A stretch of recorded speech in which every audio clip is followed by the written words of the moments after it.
नमस्ते प्यारे विद्यार्थियों। मैं महावीर सिंह यादव आपका आधुनिक और नवीन संस्कृत शिक्षण की तुलना की जो क्लासें चल रही हैं उनमें फिर से स्वागत करता हूं।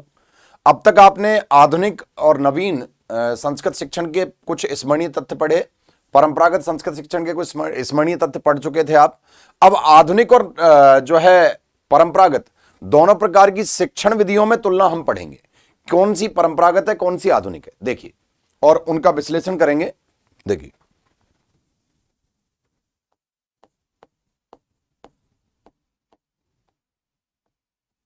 परंपरागत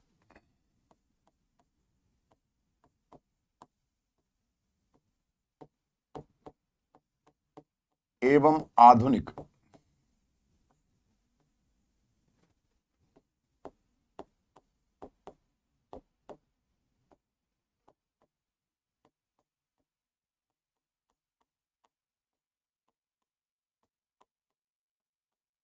संस्कृत शिक्षण विधि।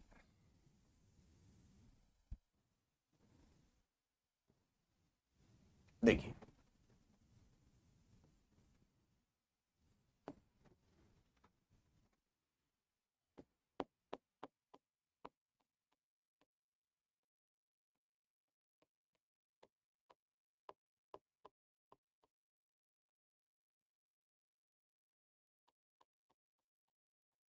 प्राचीन,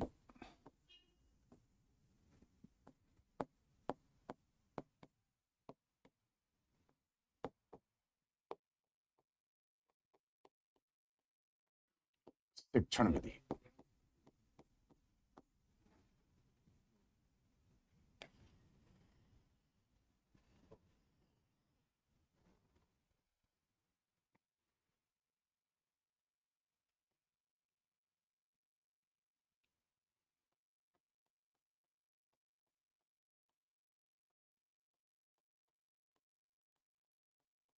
नवीन, अर्वाचीन,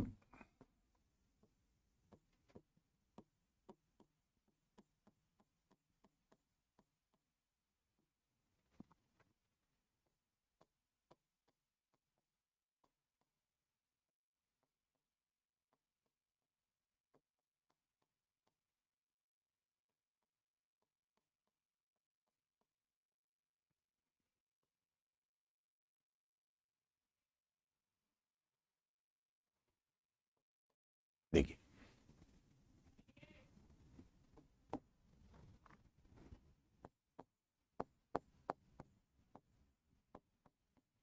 पाठशाला विधि,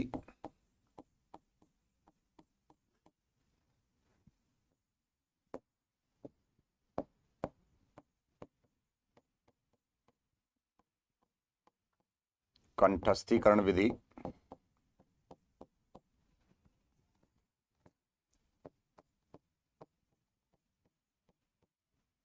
पारायण विधि,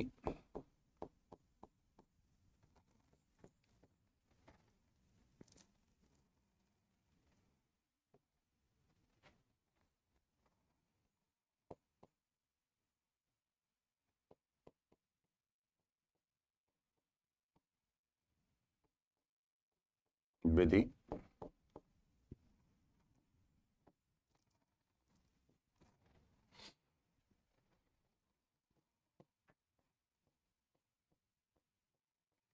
प्रसंग विधि,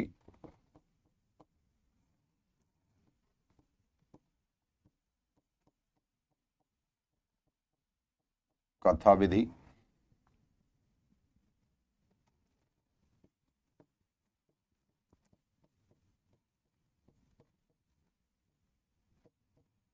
व्याख्या विधि,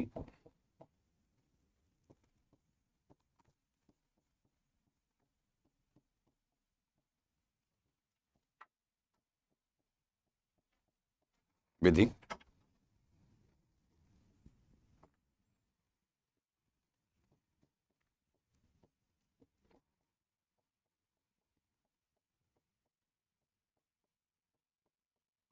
भाष्य विधि,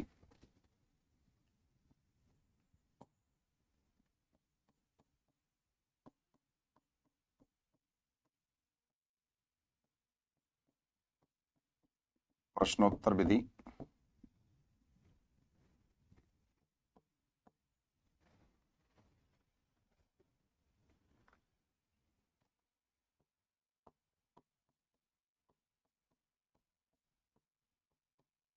अभिनय विधि,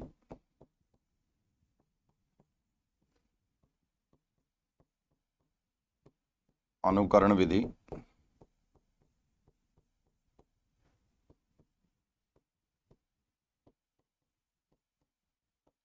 शलाका विधि,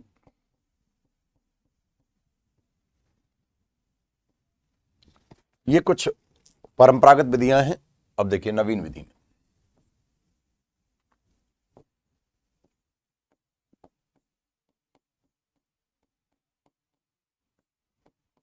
उद्बोधन विधि,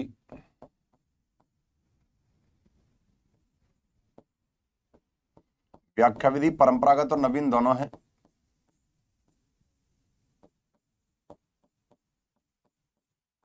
व्याख्या विधि,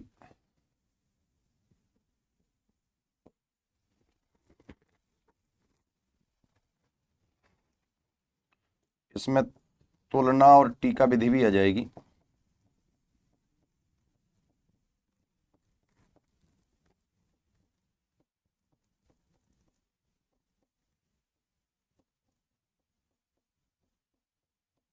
टीका विधि भी आ जाएगी।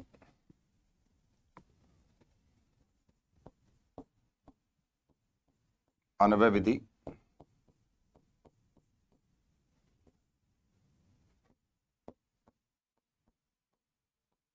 दंडान्वय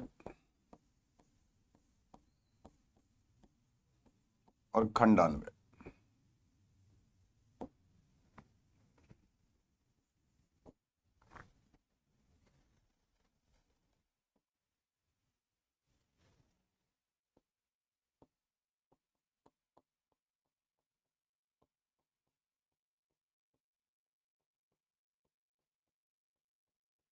विधि,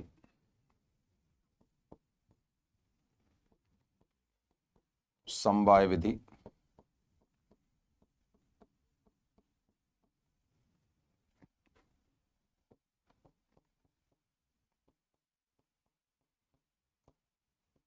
प्रश्नोत्तर विधि,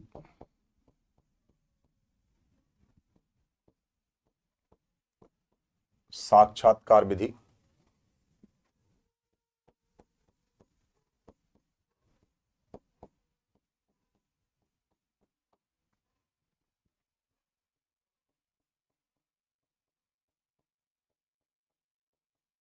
पाठ्य पुस्तक विधि,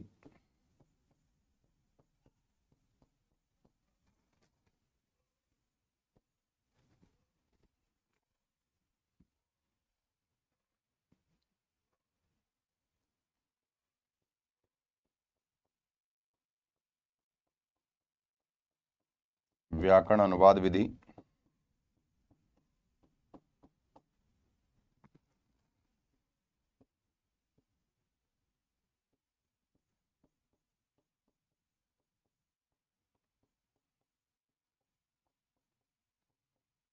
निगमन विधि,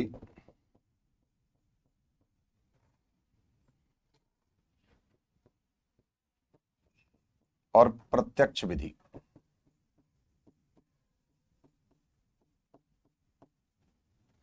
ये कुछ प्रमुख विधियां हैं जिनके माध्यम से परंपरागत रूप से और आधुनिक रूप से जो है संस्कृत शिक्षण किया जाता है। इनमें कुछ कॉमन विधियां भी हैं। देखिए, सबसे पहले अगर हम गौर करें तो देखिए, परंपरागत या प्राचीन संस्कृत शिक्षण के अंतर्गत जो विधियां काम में आती थी उनमें पाठशाला विधि का प्रमुख स्थान है। इसको पंडित प्रणाली भी कहते थे और इस पद्धति में जो है रटन पद्धति का प्रयोग किया जाता था।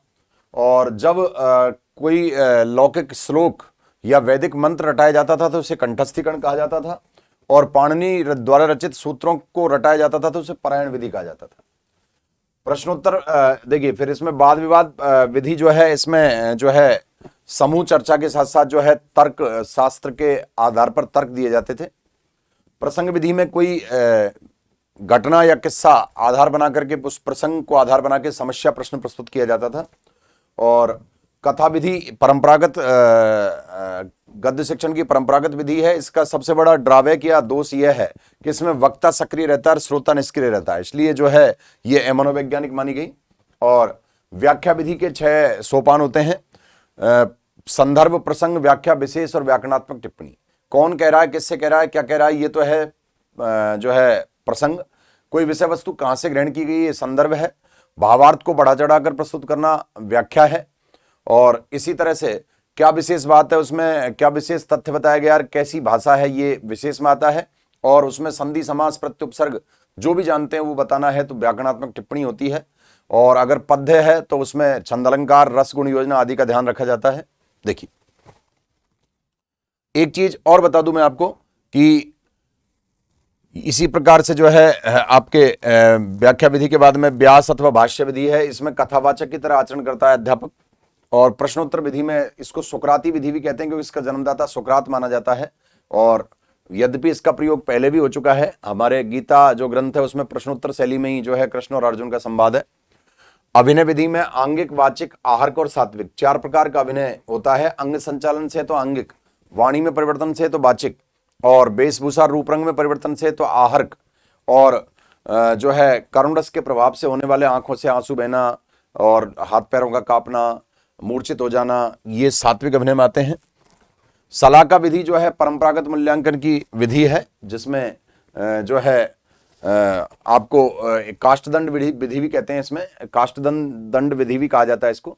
इसमें कोई मोरपंख या कोई धागा, कोई जो है लकड़ी का टुकड़ा किसी ग्रंथ विशेष में डाला जाता है। इसको आप जो है ड्रा निकालने वाला सिस्टम भी कह सकते हो। और फिर उसमें उस स्थान पर जो प्रश्नोत्तरी बनती है उसका प्रश्न, उसमें से प्रश्न पूछे जाते हैं, ताकि पता चल जाए कि विद्यार्थी रटकर आया है या पढ़कर सीख कर आया है। और टीका विधि उच्च स्तरीय विधि भी मानी जाती है। ये किसी भी ग्रंथ का विश्लेषण करना टीका विधि के अंतर्गत आता है। यहां परंपरागत रूप से एक समीक्षा विधि का प्रचलन है, या नवीन रूप से देखिए यहां लिख देता हूं, एक समीक्षा विधि जिसमें कवि की काव्य कला का परीक्षण किया जाता है।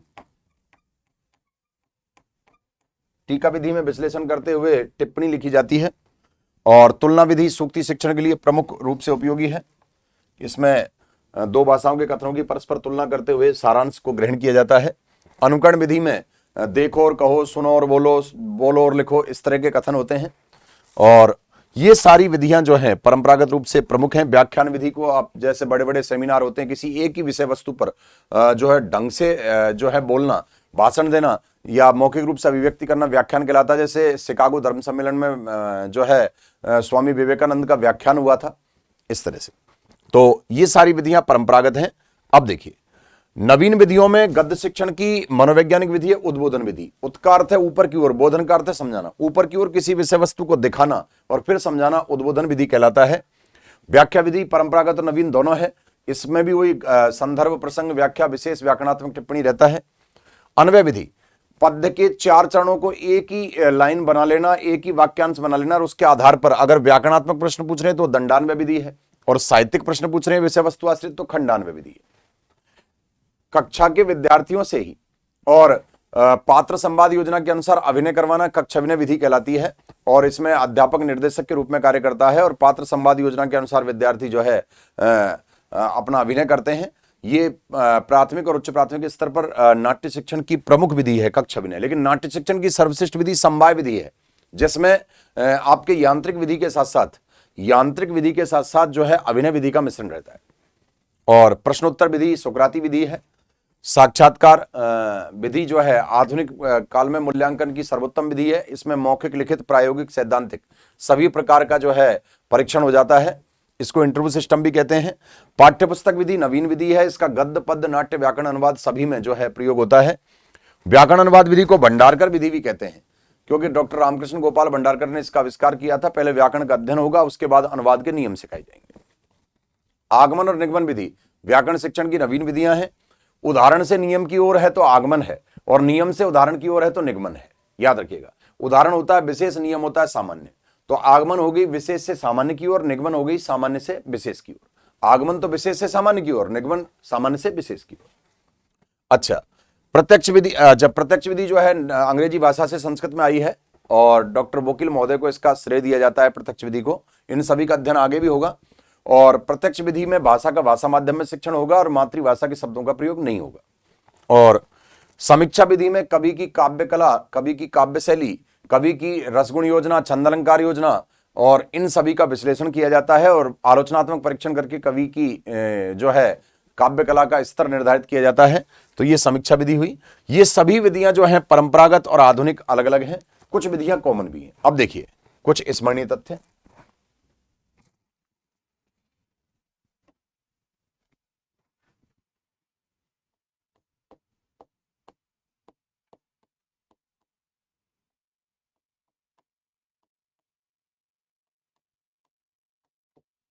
परंपरागत एवं नवीन।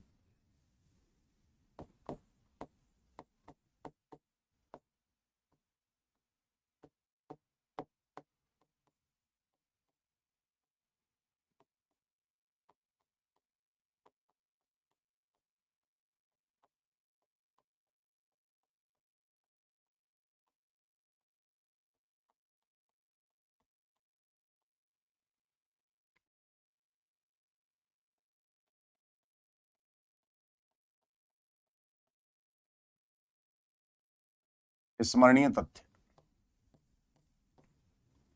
देखिए,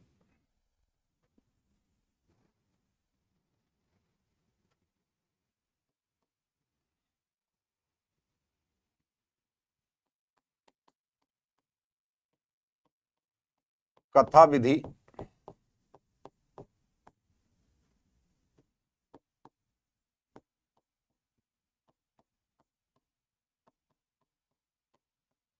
गद्य शिक्षण की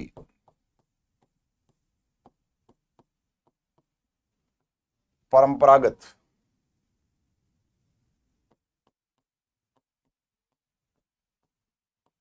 एवं अमनोवैज्ञानिक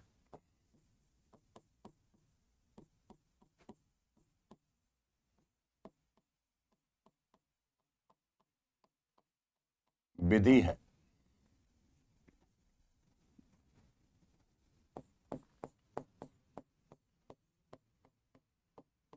व्याख्या विधि का प्रयोग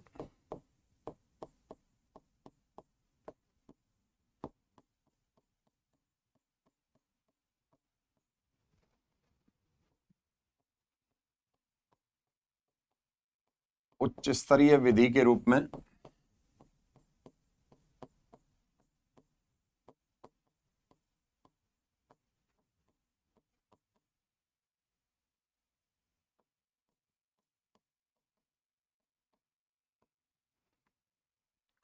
संस्कृत गद्य पद्य नाट्य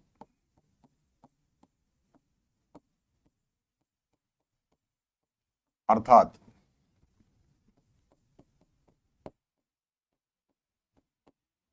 त्रिविध संस्कृत शिक्षण में, वैसे 5 प्रकार का संस्कृत शिक्षण होता है, लेकिन उसमें से 3 यहां मुख्य हैं, गद्य पद्य नाट्य। त्रिविध संस्कृत शिक्षण में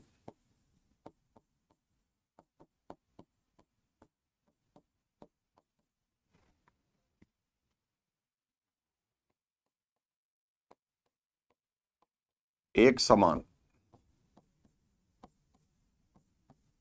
भाव से होता है।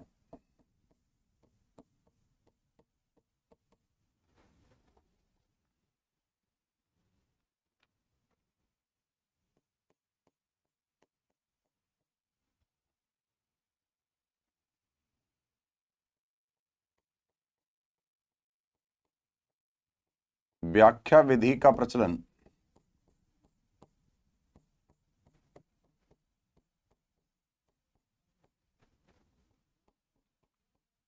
प्राचीन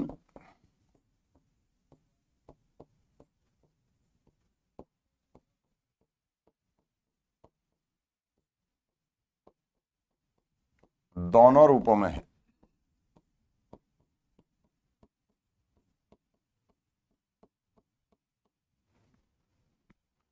कथा विधि गद्य शिक्षण की परंपरागत एवं मनोवैज्ञानिक विधि है। व्याख्या विधि का प्रयोग उच्च स्तरीय विधि के रूप में संस्कृत गद्य शिक्षण, पद्य शिक्षण और नाट्य शिक्षण में गद्यांश, पद्यांश और नाट्यांश की व्याख्या के लिए किया जाता है। त्रिविध संस्कृत शिक्षण में इसका प्रयोग है। और व्याख्या विधि का प्रचलन प्राचीन और अर्वाचीन दोनों रूपों में।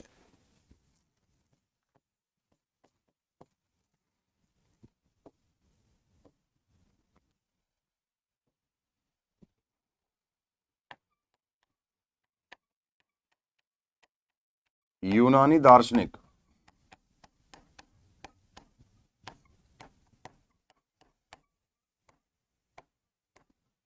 सुकरात द्वारा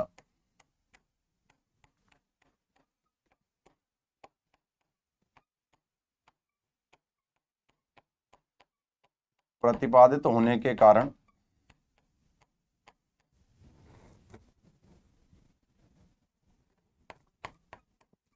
प्रश्नोत्तर विधि को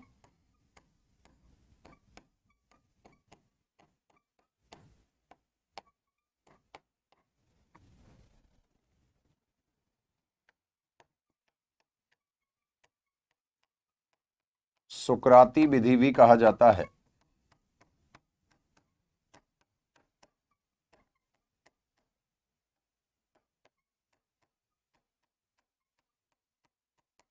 सुकराती विधि भी कहा जाता है।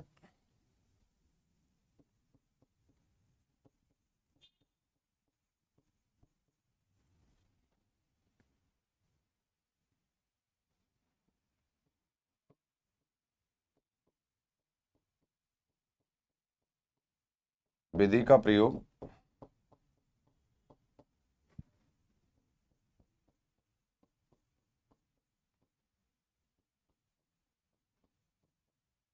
नवीन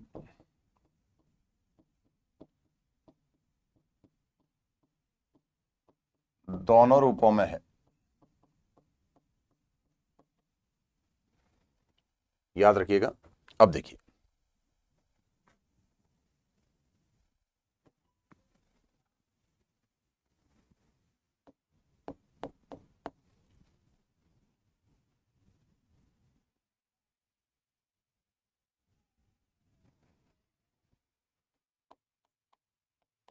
पाठ्यपुस्तक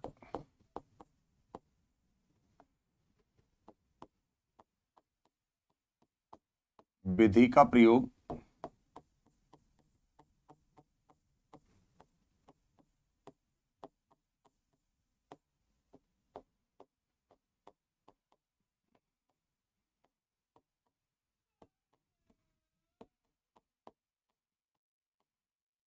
संस्कृत शिक्षण के विषय में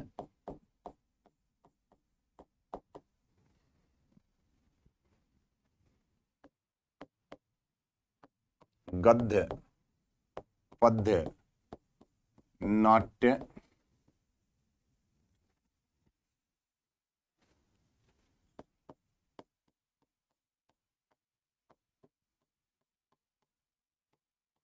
व्याकरण, अनुवाद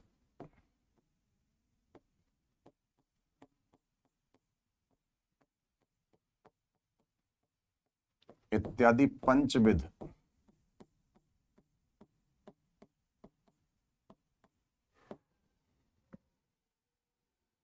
पाठ्यपुस्तक विधि का प्रयोग नवीन संस्कृत शिक्षण के विषय में गद्य, पद्य, नाट्य, व्याकरण, अनुवाद इत्यादि पंचविध संस्कृत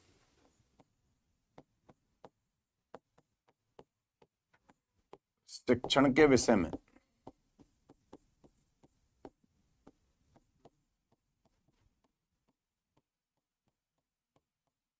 सहायक विधि के रूप में होता है।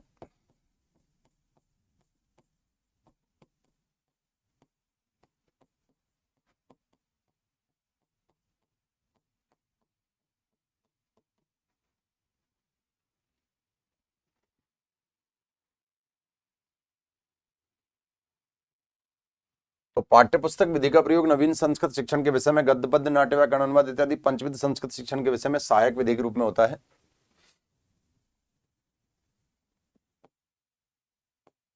इसी कारण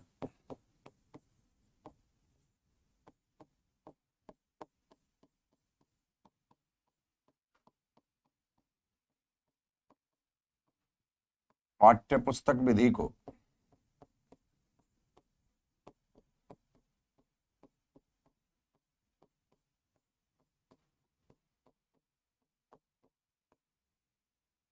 सुग्गा विधि भी कहा जाता है।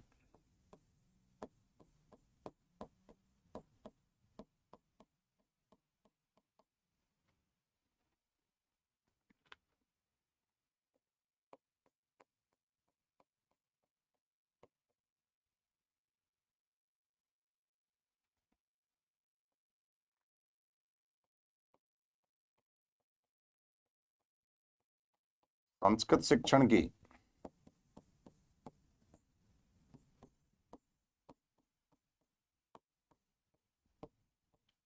सर्वश्रेष्ठ विधि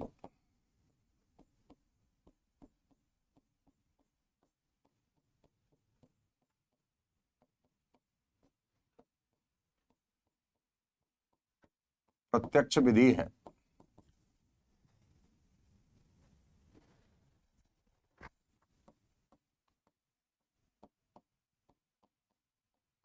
इस विधि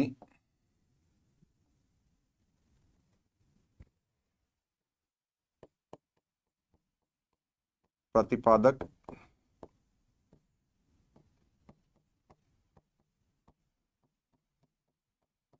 पीपी बोकिल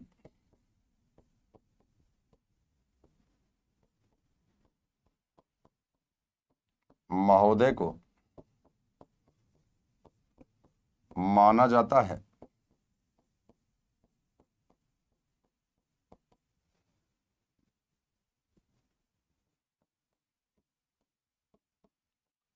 परंतु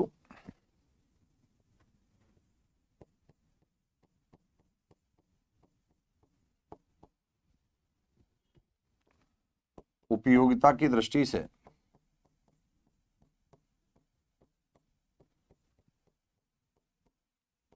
प्रत्यक्ष विधि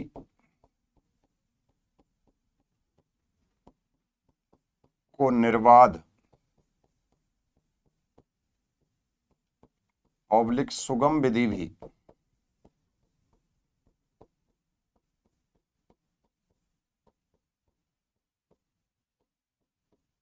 कहा जाता है। याद रखिएगा।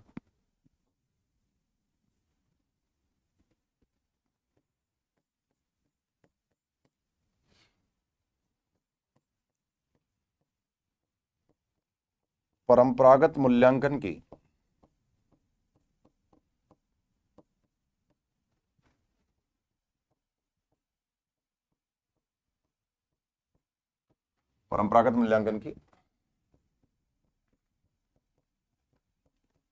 सर्वश्रेष्ठ विधि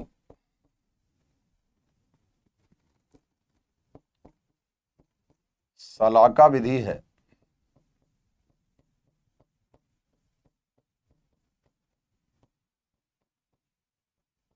जबकि आधुनिक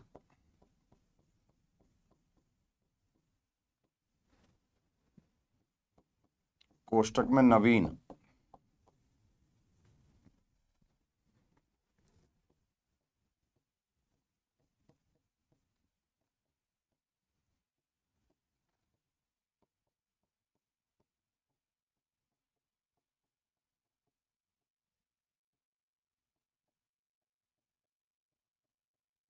सर्वश्रेष्ठ विधि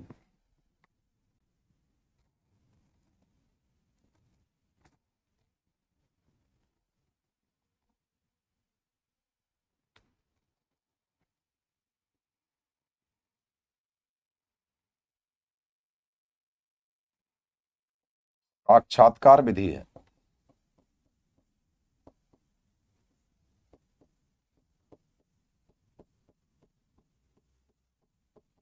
तो प्यारे विद्यार्थियों, ये ध्यान रखिएगा, पाठ्यपुस्तक विधि को सुग्गा विधि कहते हैं, प्रत्यक्ष विधि को निर्वाध या सुगम विधि कहते हैं। ये ध्यान देने योग्य बिंदु हैं आपके, ये प्रश्न आते रहते हैं। इसको निर्वाध अथवा सुगम विधि कहते हैं और इसको पाठ्यपुस्तक विधि को सुग्गा विधि कहते हैं। पाठ्यपुस्तक विधि का प्रयोग गद्य पद्य नाट्य व्याकरण अनुवाद सब में होता है। व्याख्या विधि का प्रयोग गद्य पद्य नाट्य शिक्षण में होता है और वो बीपी बोकिल महोदय इसका जो है जन्मदाता है। प्रत्यक्ष विधि का इसमें मातृभाषा के शब्दों का प्रयोग नहीं होता, भाषा को भाषा माध्यम में पढ़ाया जाता है। और परंपरागत मूल्यांकन की सर्वश्रेष्ठ विधि है सलाका विधि और आधुनिक या नवीन मूल्यांकन की सर्वश्रेष्ठ विधि है साक्षात्कार विधि। ये ध्यान रखिएगा। तो ये कुछ परंपरागत और आधुनिक संस्कृत शिक्षण से जुड़े हुए स्मरणीय तथ्य, परंपरागत संस्कृत शिक्षण की विशेषताएं, आधुनिक संस्कृत शिक्षण की विशेषताएं, उनके प्रमुख सोपान आपने पढ़े और परंपरागत और प्रमुख नवीन और परंपरागत संस्कृत शिक्षण की विधियों के बारे में आपने यहाँ जाना और यहाँ इनका सारांश रूप आपके सामने प्रस्तुत हुआ। विस्तार आगे आएगा। तो प्यारे विद्यार्थियों, अगली क्लास में फिर से मुलाकात होगी और पाठ्यक्रम, पाठ्यचर्या, पाठ्य योजना आदि पर चर्चा चलेगी आगे, और उसमें जो है पाठ्यक्रम निर्माण के सिद्धांत हैं, शिक्षण सूत्र हैं, शिक्षण सिद्धांत हैं, ये सभी चीजें आएंगी। तो बहुत ही इंटरेस्टिंग क्लास रहने वाली है आगे की भी। इसी तरह जुड़े रहिए, बने रहिए और क्रम से पढ़ते रहिए। सभी को नमस्ते, जय श्री कृष्ण।